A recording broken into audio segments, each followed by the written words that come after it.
Hello दोस्तों, स्वागत है आपका मेरे YouTube channel DVM education point पर। तो दोस्तों, कल हमने संविधान के सारे पार्ट्स कंप्लीट कर लिए थे, यानी 395 अनुच्छेद तक हमने डिस्कस कर लिए थे, जिसमें उसके टोटल 22 भाग थे और 22 भाग कवर हो चुके हैं। तो और कल मैंने आपको एक सारे अनुच्छेद की फुल एक्सप्लेनेशन के साथ एक PDF फाइल भी शेयर करी थी। उसकी लिंक डिस्क्रिप्शन में मैंने लास्ट वीडियो में शेयर कर दी है, आप वहां से डाउनलोड कर सकते हैं। अब आज हमें जो मोस्ट इम्पोर्टेंट अनुच्छेद थे, 395 अनुच्छेदों में से जो मोस्ट इम्पोर्टेंट हैं वो आज हमें डिस्कस करने हैं। तो आइए शुरू करते हैं और देखते हैं कौन से मोस्ट इम्पोर्टेंट अनुच्छेद हैं।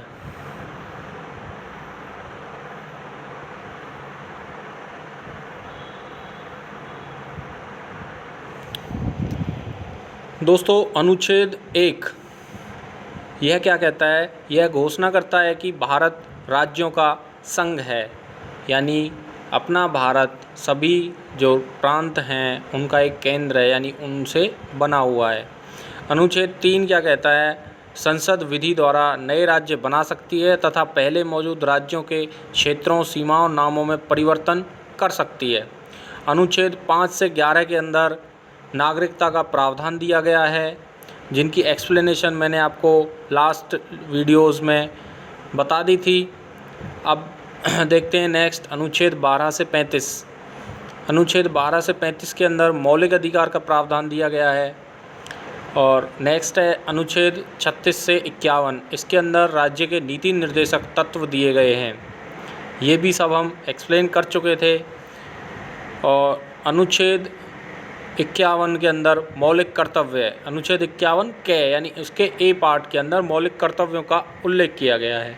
ये सारे अनुच्छेद मोस्ट इम्पोर्टेंट हैं, तो ये आपको याद रखने हैं। आगे चलते हैं। अनुच्छेद 52 से 73 के अंदर भारत के राष्ट्रपति एवं उपराष्ट्रपति का संगठन और कार्यक्षेत्र अधिकार, ये हमने 52 से 73 के अंदर डिस्कस कर लिया था। अनुच्छेद 74 से 75 में मंत्रिपरिषद की व्यवस्था और उसके कर्तव्यों को बताया गया है। अनुच्छेद 79 में संसद का गठन। अनुच्छेद 80 के अंदर राज्यसभा का गठन। अनुच्छेद 81 के अंदर लोकसभा का गठन। अनुच्छेद 123 के अंदर राष्ट्रपति को अध्यादेश जारी करने का अधिकार। अनुच्छेद 123 के अंदर राष्ट्रपति को एक विशेषाधिकार दिया गया था, जिसके तहत वो कभी भी सरकार को भंग करने की शक्ति रखता था। अनुच्छेद 124, इसके अंदर सर्वोच्च न्यायालयों की स्थापना थी। अनुच्छेद 153 से 162 के अंदर राज्यपालों की नियुक्ति तथा उनके अधिकारों को बताया गया था। अनुच्छेद 163 से 164 के बीच राज्य के मंत्रिपरिषद, सह मुख्यमंत्री आदि को बताया गया था। अनुच्छेद 168 से 195 के अंदर राज्य विधायिका। अनुच्छेद 216 के अंदर उच्च न्यायालय का गठन।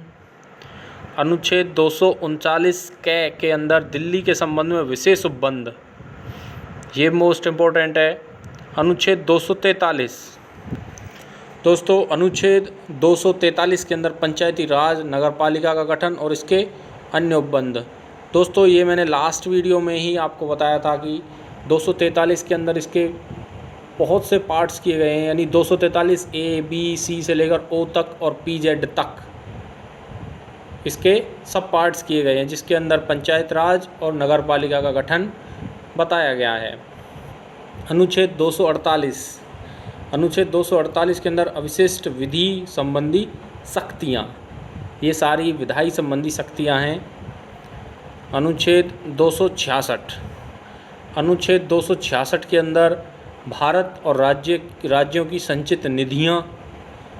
अनुच्छेद 267 के अंदर आकस्मिक निधियाँ, यानी इमरजेंसी के समय फंड जारी करना। अनुच्छेद 280 वित्त आयोग का गठन। अनुच्छेद 281 के अंदर वित्त आयोग के गठन की सिफारिशें। अनुच्छेद 312 के अंदर अखिल भारतीय सेवाएं। अनुच्छेद 315 के अंदर संघ और राज्य लोक सेवा आयोग का गठन, अनुच्छेद 320 के अंदर संघ लोक सेवा आयोग के कार्य, अनुच्छेद 324 के अंदर भारत का निर्वाचन आयोग। ये मोस्ट इम्पोर्टेंट है कि अनुच्छेद 324 के अंदर किसे रखा गया है, यानी भारत का और क्वेश्चन ऐसे भी बनता है भारत का निर्वाचन आयोग किस अनुच्छेद के तहत आता है, यानी अनुच्छेद 324। अनुच्छेद 330 के अंदर लोकसभा में अनुसूचित जाति जनजाति के लिए आरक्षण, ये 330 से 342 तक हर क्षेत्र और उन हर क्षेत्र में अनुसूचित जाति जनजाति के आरक्षण के बारे में उल्लेख किया गया है। नेक्स्ट है अनुच्छेद 331, इसके अंदर लोकसभा में आंग्ल भारतीय समुदाय का प्रतिनिधित्व, यानी ये आंग्ल भारतीय वो हैं जो 1947 से पहले अंग्रेज़ भारत में बसे हुए थे और उनके लिए विशेष आरक्षण का प्रावधान किया गया है जो अनुच्छेद 331 के तहत आता है। अनुच्छेद 343 से 351, इसके तहत संघ की भाषा, प्रादेशिक भाषाएं, उच्चतम एवं उच्च न्यायालयों की भाषा के संबंध में, और इससे अगला है अनुच्छेद 352 से 360, इसके अंदर आपातकालीन उपबंध बताए गए हैं। दोस्तों यही वो अनुच्छेद है, अनुच्छेद 356 अनुच्छेद था जिसके तहत 1975 में तत्कालीन प्रधानमंत्री श्रीमती इंदिरा गांधी ने इमरजेंसी की घोषणा करवाई थी, या ये कहें कि राष्ट्रपति ने इमरजेंसी की घोषणा की थी। नेक्स्ट है अनुच्छेद 368, संविधान में संशोधन करने की शक्ति केवल संसद को दी गई है। ये मोस्ट इम्पोर्टेंट अनुच्छेद है 368 कि संविधान में संशोधन करने की शक्ति किसे प्राप्त है, संसद को, और ये किस अनुच्छेद के तहत आता है, अनुच्छेद 368। अनुच्छेद 370, जम्मू कश्मीर राज्य के संबंध में अस्थायी उपबंध किए गए थे।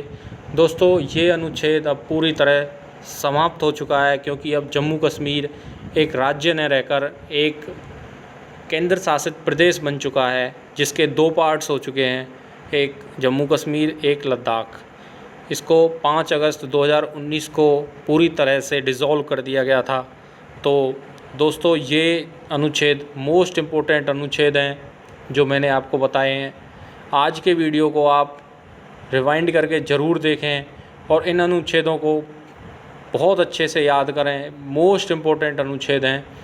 आगे हम देखेंगे इन सभी अनुच्छेदों के ऊपर क्वेश्चन आंसर और क्या क्या अभी तक संविधान में विशेष